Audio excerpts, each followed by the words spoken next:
friends, welcome back to another video.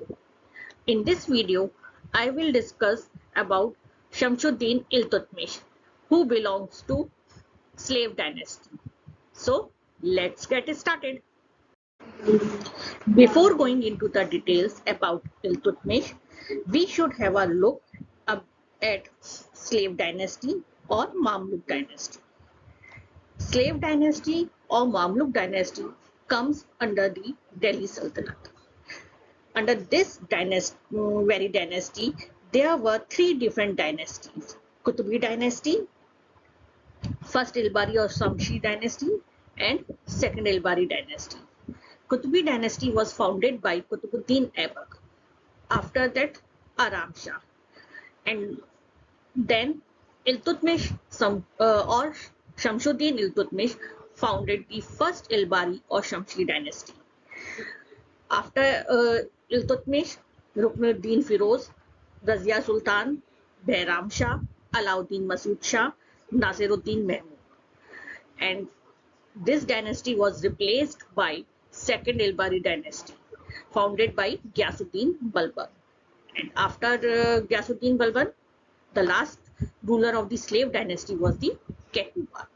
So this was the gist of the slave dynasty, which ruled from 1206 to 1290.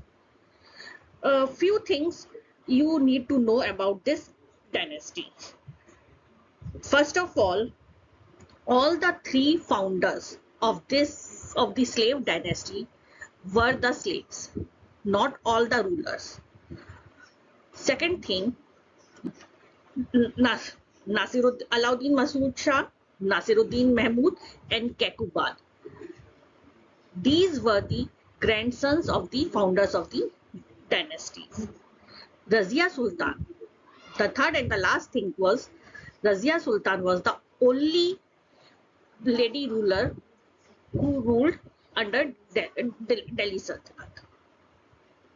Now we will come to our topic, Shamsuddin Iltutmish. Iltutmish was born in Central Asia. His father was an influential noble of the Ilbari tribe of the Turks. Being handsome and intelligent, he excited the jealousy of his half-brothers and who deceitfully handed him over to a slave trader. After passing through many hands, ultimately he was purchased by Qutbuddin Aibak at an exorbitant price of 1 lakh jindals. He seems to have acquired good education and wide knowledge of the Islamic world during the early days of his adversity. And that's why he quickly rose to the Amir-e-Shikar and son-in-law of Aibak, Qutbuddin Aibak. In 1206, he held the charge of Badaयूं as one of the most trusted lieutenants of Aibak. He was manumitted by Aibak in 1205-6 at the instance of Gauri. Actually, what happened? In 1205-6, Gauri took military actions against the Khokars, who broke out in rebellion. On the orders of Gauri, Aibak came to his help. He was accompanied by Iltutmish. Iltutmish showed his bravery in the battle, and it was observed by Gauri. Gauri inquired about him and get to know that he was a slave of Aibak. Then he ordered Aibak to manumit him. But here is a question, that when a person who was slave himself, how can he be free to the other person? Because Aibak was a slave at that time, and he freed from slavery Iltutmish. But how it can be happen?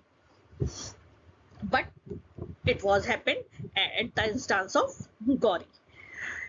As I told you earlier, that after Qutbuddin Aibak, his son Aram Shah sat on the throne, but he was not a competent ruler, and that's why the Turkish nobility of Delhi invited Iltutmish from Badaयूं to assume their leadership as Sultan.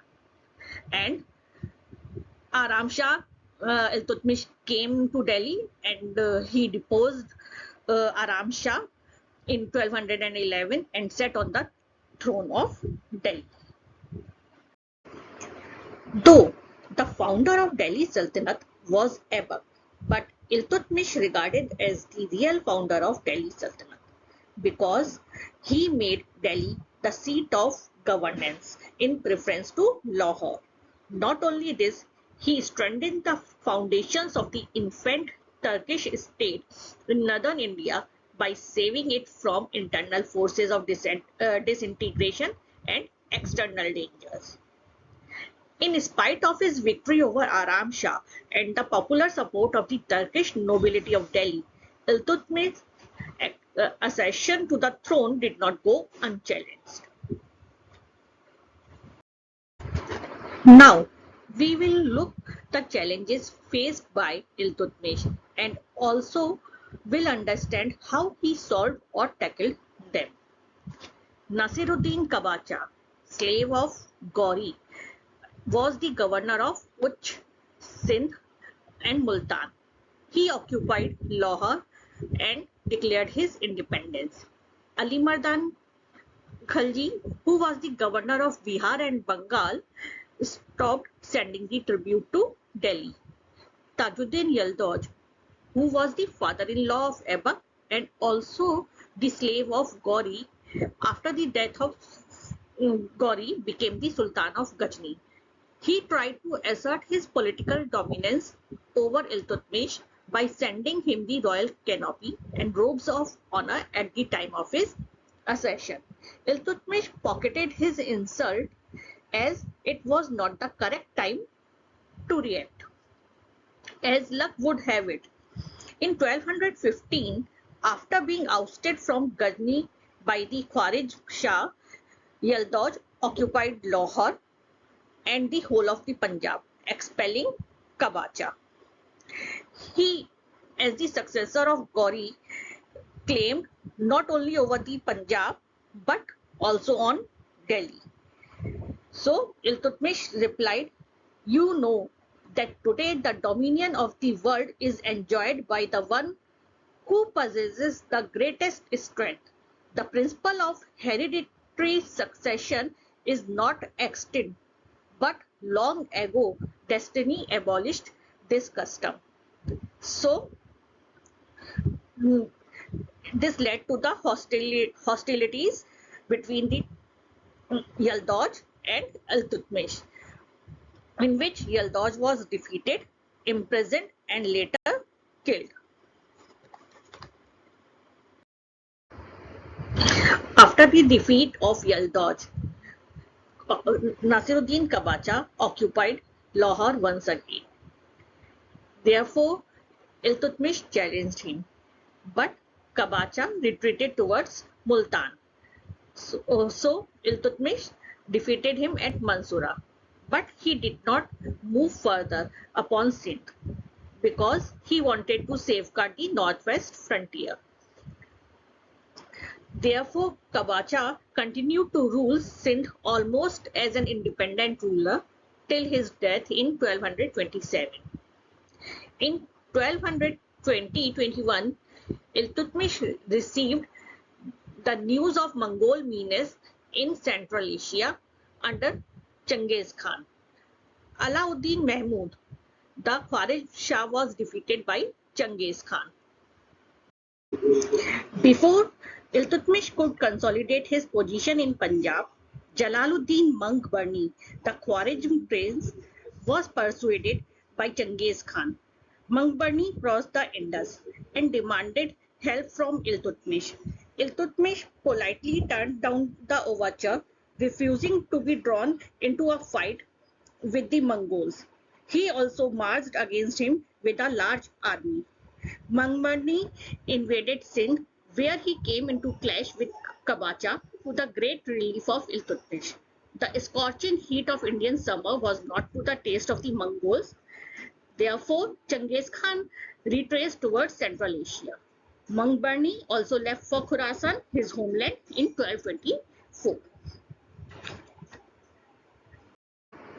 Iltutmish was so much scared of the Mongol terror that until after the death of Genghis Khan in 1227, he did not launch any military expedition for the occupation of the western Punjab or Sindh.